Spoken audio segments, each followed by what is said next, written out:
You're listening to Good to Grow, a podcast for budding green thumbs. We'll dig into the fun, frustration, and science of growing your own food and flowers in Alberta. Hi, I'm your host, Sandra Spironis. On our first episode, we'll meet my coworker, CaraLee Epp. But first, you're probably wondering, what does the Alberta Motor Association have to do with gardening? Well, we recently started a Facebook community called Good to Grow, where Albertans can connect with fellow gardeners, share tips, and get expert advice. CaraLee Epp is one of the members of our Good to Grow community. She joins me to talk about her epic adventures in gardening. Welcome. So last summer, you took part in a friendly gardening competition with your husband, Jeff. What inspired it? Well, let's see. My husband grew up in Ontario on a farm, and his dad was the farmer, and they had tomatoes and peppers and all kinds of orchards and things. So he's always prided himself on being better at gardening, vegetable gardening and the like, than me. And so we had gotten a couple of raised garden beds, 2 of them to be exact, and put them next to each other. And it just sprung out of nowhere. Like, we should compete. Like, you should grow tomatoes and I'll grow cucumbers, and we'll see who gets the most bounty at the end. So that's where it kind of came from. That was just last year. And so... And how did you prepare for it? So I had to do a little planning of which vegetables I was going to put in my garden, and try to challenge myself a little bit with something I hadn't done before, but also pick some safe bets so that I didn't lose. So I tried sweet peas for the first time, and I had a couple cute little trellises that I put up so they could grow vertically. And they did amazingly well. I think it was just because we had so much rain in June last year. They just soaked it all up. They like that coastal vibe. And they exploded on me. There were so many, and they were so big and beautiful. And then I had to kind of scale back, like, what else can I put in this little 4x4? I mean, it's not very big garden box. So I tried cucumbers, killed every single one of them, whether it came from seeds or came from the gardening center. Yeah, they just were maybe too wet. I'm not sure. But I did well with lettuce, and I did well with my carrots. So at the end of the day, he had some tomatoes, he had some hot peppers, but my sweet peas won the day. So you won the competition. I won the competition, yeah. He said that he would give me a couple years to get cucumber ready before he tried cucumber. So I'm doing them again this year. We'll see what happens. Okay, good luck with that. How did you celebrate your win? Did I celebrate? It's really just bragging rights for the most part. I think I gave away some of our peas to some neighbors and some friends that we went camping with on the long weekend. So it was all in fun. Nice. Would you say that you have a greener thumb usually than Jeff? Or I think I remember you telling me something about him saying that you actually have a brown thumb. Yes, he has said that before. I definitely have a browner thumb than he does. I don't know what it is. I tried tomatoes for a few years, and for whatever reason, I can grow plants for days, but I just can't get the plant itself to produce fruit. I mean, it produces some, but then they're not very big. Some of them are stunted. I think I just don't have the meticulousness to pick out all the suckers that need to be picked out, and or either that, or I need to find a determinant type that doesn't need that. What do you like about gardening? I like learning new things, but I also like the calm that it brings. It's an escape from the hectic pace of life and deadlines and the things that we have to deal with every day. I feel like it's, even when I'm pulling weeds out of the garden, whether it's my floral beds or my garden, my edible gardening, it almost like a clearing of my mind at the same time. And it's just relaxing. What do you do in the winter then? I have some houseplants. Nice. I have a giant aloe plant, actually. It's taking over the living room. It looks like it's wanting to run out of the pot. It's like tilted over. I don't do a lot of other hobbies, although last year I took up jigsaw puzzles again. Didn't we all? Oh, a long lost love. So yeah, I guess it's more cleaning things in the wintertime inside than outdoor activity. How did you first get into gardening? When I got my first house, it had this very cute little row of tea roses, hybrid tea roses. And I knew nothing whatsoever about tea roses. And in hindsight, they're a lot of work. I've never put them in anywhere else I've lived because of that. So I had to learn very quickly how to tend to them, how to care for them, what kind of diseases they were susceptible to, and all of those kinds of things. So that was kind of an interesting learning activity for me. Then a few years later, it was after I met Jeff, we decided to experiment with a small patch of vegetable gardening next to our garage. And I can remember also learning a lot about things that you don't plant in a garden bed, like mint, which will just take over your entire plot if you let it. It's one of those things you want to put it in a pot and sink the pot into the ground because it just sends out all these shoots and comes up everywhere if you don't. Good to know. So that was a learning for me. And other little things like, I like to plant what I like to eat. And so I thought, what a great idea. I'll plant some asparagus because it's so expensive in the stores. It takes like 4 years to get your first stalk you could actually, have enough girth to it that you would cut it and eat it. So a lot of learning experiences. Did you ever get any asparagus? No, never. Didn't live there long enough. Okay. But then, I really just love, I call my local gardening center my happy place because you just walk in and it's beautiful and smells so nice, and I'm just attracted to all the pretty things. And so really, gardening just kind of is one of my favorite things to put the colors together and the annual beds and those sorts of things. Nice. What are some of your childhood memories of gardens? I remember raiding a lot of our neighbors' gardens. Raiding? Yes. Like stealing the raspberries and the peas. Oh, yeah. But we didn't actually grow that much ourselves. I think rhubarb and chives was the extent of it. That's funny. I think I've always had chives.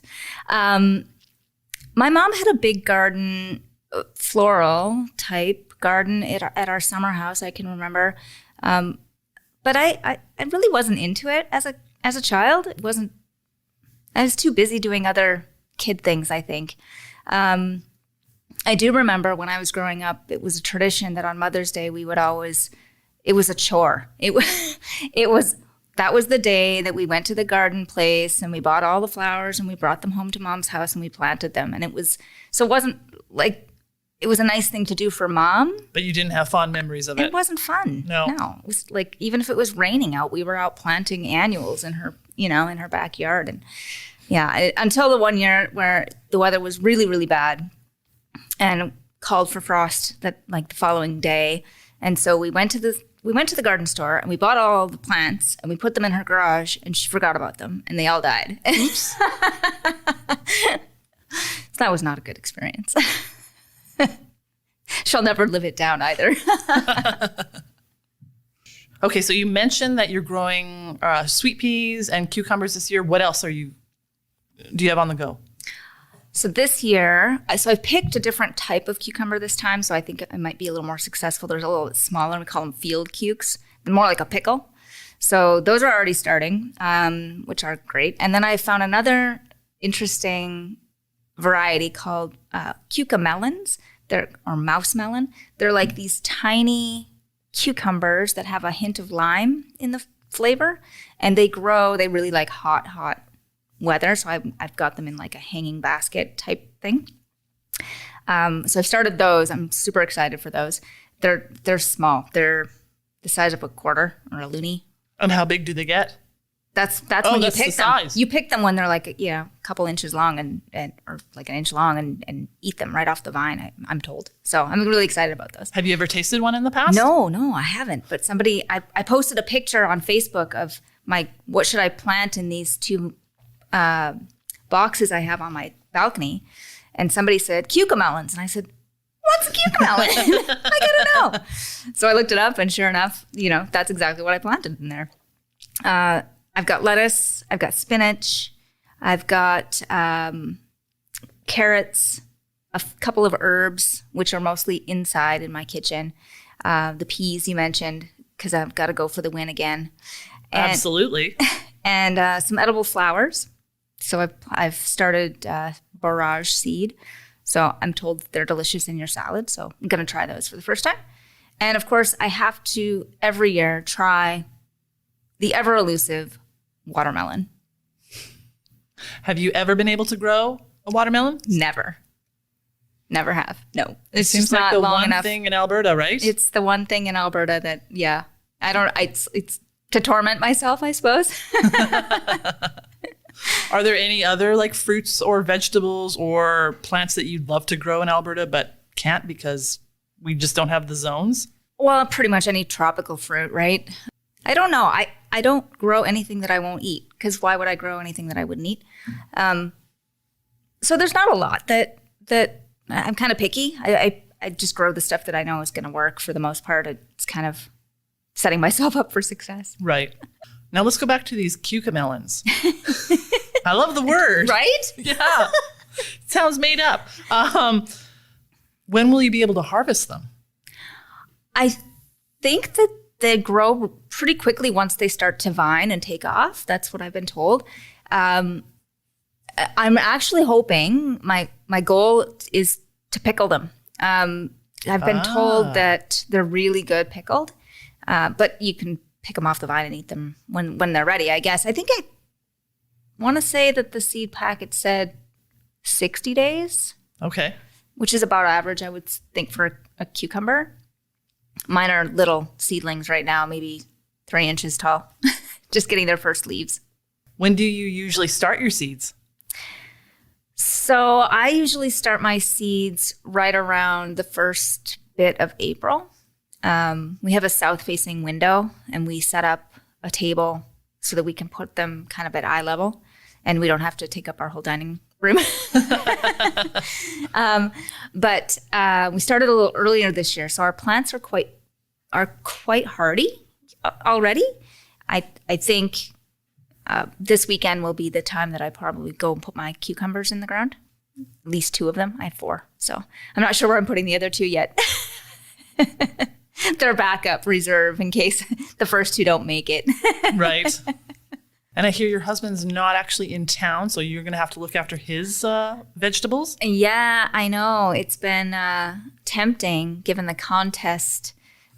competition angle of things. I've been tending to his seedlings dutifully for the last few weeks. They're doing fine, except the one that might have blown over in the wind yesterday. But they're, I will have to try to tend to his during the weeks that he's away. Yeah. And we can vouch, it was windy last night. So it really did happen. You have to have a prize this year. You guys have to come up with something. Yeah, I'll have to think about that. That's interesting. I'll have to come up with some kind of prize. I'm sure it won't be difficult to find something.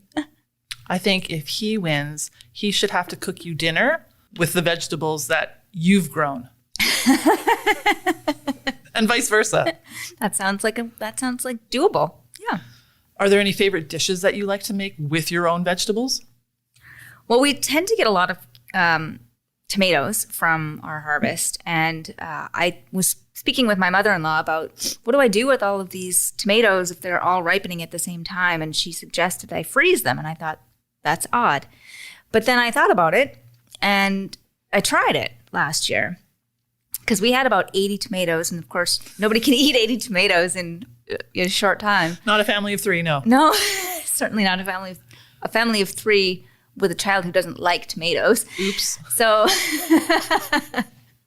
I put some in a freezer, in our freezer, in a freezer bag, and I pulled them out and I dropped them in boiling water. The skins come right off if you do that. And then I made a delicious like tomato basil spaghetti sauce with them, and they were fantastic. We also make, my husband makes a mean chili, and those fresh tomatoes really kick it up a notch. Oh, my stomach is grumbling now. Seriously. I don't know if you heard that, but that sounds wonderful. And I think I learned something new every day because I did not know that you could freeze tomatoes. Yeah, you can. So you could also make the sauce in advance and freeze it if you wanted to, but I just throw the whole tomato in the freezer. We also, that mean chili I mentioned also features his homegrown peppers, jalapeno peppers and cayenne. Oh, wow. Yeah, he's got 3 different kinds of peppers this year, including chili peppers. So he'll dry out the peppers and crush them up and make pepper flakes that you can add all winter long. We use them all winter. Nice. Yeah. Wow, the advantages of growing your own food. The things you can do. Yeah. And if you have leftover herbs, I had a ton of leftover herbs last season. Chives, because you never eat all the chives. They grow so fast. Yeah. Chives and parsley, and I think I had rosemary and some basil.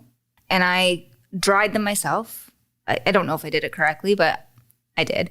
And I chopped them all up, and I put them in my blender with a block of butter and whipped it all up, like whipped that butter and the herbs together. And then my daughter put them in a piping bag and piped out little pats, and we froze those, and we've been using those all winter. I think I saw that on your Facebook account or your Instagram or something. Yeah. They're fantastic. You just throw them on your potatoes or on your steak, or use them like you would use, any other butter, but it's already got the herbs in it. So it's fantastic. Great idea.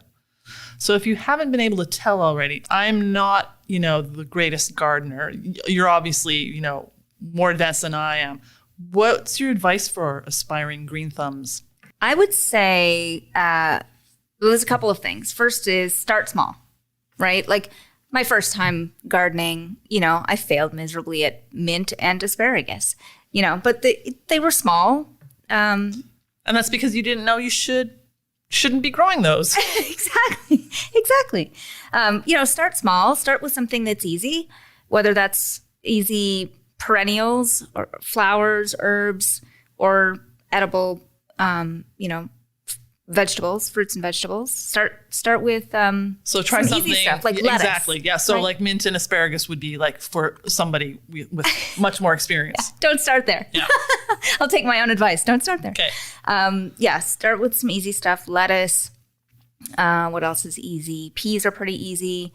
And of course, depending on where you are and what what kind of light you have in your gardening space, etc. Radishes, I'm told, are easy. But I guess another piece of advice is don't grow stuff you're not going to eat. I mean, right? Radishes are supposed to be super easy to grow. I don't happen to like radishes, so I don't grow them. Makes sense. Yeah. So I guess that's, plant and grow what you enjoy, whether that's, easy things like hostas and daylilies because you've got lots of shade or poor soil. But they're pretty to look at, so grow those. Okay. What have you learned from AMA's Good to Grow community?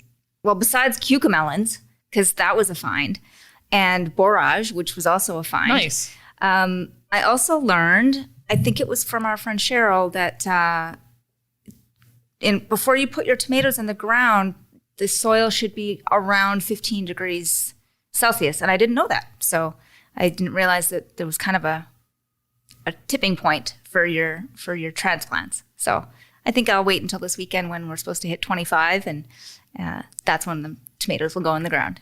Fingers crossed. Fingers crossed. Right? Yeah. So what does gardening success look like for you this year?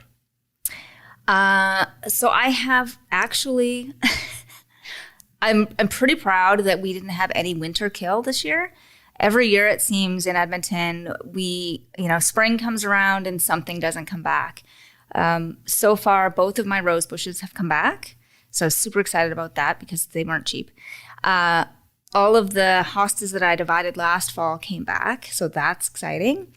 My daylilies I had to pull one and divide it, so those divisions are a little bit slow in going, but they all came back. All my trees are in beautiful, leafing out and flowering, and so it's just nice when things come back to life in the spring, and you look out and you don't see a bunch of work that you have to do. I mean, the edible stuff it's all annual. I don't except for my chives, nothing is really perennial. So I try to switch it up, try something new every year and stick with a few staples. So, nice. Yeah. Well, good luck with your garden, and I can't wait to see more photographs in the Good to Grow community from your garden. Yeah, you will, for sure. I'm planning this weekend to go to my favorite local greenhouse, which is, like I said, my happy place, because I just love picking out new annuals every year. I mean, I pick out a couple standard things for my pots, like marigolds that, bees like and things of that nature. But I always find some unique flower that just draws me in, and I have to have it on my patio. So I'm looking forward to that. What was the last unique flower you bought? Last year, I bought these beautiful double petal. I don't know what you call them. They have double flowering. They were dahlias, but they were just this most beautiful shade of like salmon and yellow, and they were really nice, and they grew really well on my hot patio. I have a very south-facing backyard, so it gets a lot of sun. Nice. Yeah. That sounds wonderful. Okay, I'll keep an eye out for those kind of flowers. Yeah. And my peonies. I love my peonies too. They're so beautiful. Thanks so much for joining us, CaraLee. Thank you for having me. It's been fun. CaraLee Epp is a communications specialist at AMA. Growing your own food or flowers? Drop us a line at goodtogrow@ama.ab.ca. We might feature you in a segment we call The Plot Thickens. Dun, dun, dun. It's no mystery, really. We want to hear about your garden, what it means to you, what you're growing, or what questions you might have to help turn your brown thumb green. For our first installment of The Plot Thickens, let's find out about some special peonies. My name is Robyn, and I have been gardening since I bought my first house in 1995. My grandma always had a cut flower garden, and her house was often filled with flowers from lilacs and apple blossoms to daisies and peonies. When my grandpa retired, he renovated his backyard and filled it with raised beds so my grandma could still continue gardening without getting on the ground. And her home was filled with flowers from her garden. It was wonderful to walk in there and smelled so beautiful. When I finally had a space of my own, I sought out my grandpa for advice, and he recommended that I cut up my lawn and start a new section of garden every year. So I did that, but I didn't have a lot of money, so I would collect seed heads from Grandma's garden, and she would divide up her perennials and give me some. She had a peony that lived in the same spot since they bought their home in 1950. When they finally moved out of that house, she gave the peony to me, and I divided it up and gave some away, but a piece of it is still growing strong in my front garden. Now, I don't know if the age of the plant is true, but 52 years old is pretty old for plants, but it makes me happy that it came from her garden. It doesn't matter when she planted it. I have other flowers living in my yard that are offspring from hers as well. I still collect seed heads and trade seeds with friends and other gardeners. When I moved into my forever home, I brought the peony and the seeds with me. I respect the little rogue plants that pop up in unexpected places and let them carry on growing, so my garden is always changing and evolving. And right now it has columbines, phlox, and potentilla that self-seed, and a campion bellflower from my mom's garden before she finally moved, daylilies and peonies from my grandma. I follow the same advice my grandma and my mom gave me. Weed the garden, give it plenty of water and sunlight. Fertilize every now and then, because flowers know exactly what they're doing, and you just have to trust them. Share your gardening adventures with us. Or maybe you've got a gardening question. We'd love to hear from you. Send a voice memo or email to goodtogrow@ama.ab.ca. Thanks for listening to AMA's Good to Grow. Happy gardening. Good to Grow is produced by the Alberta Motor Association. If you enjoyed this episode, follow us on Apple, Spotify, or wherever you get your podcasts. For even more gardening tips and tales, join our Facebook community, AMA Good to Grow.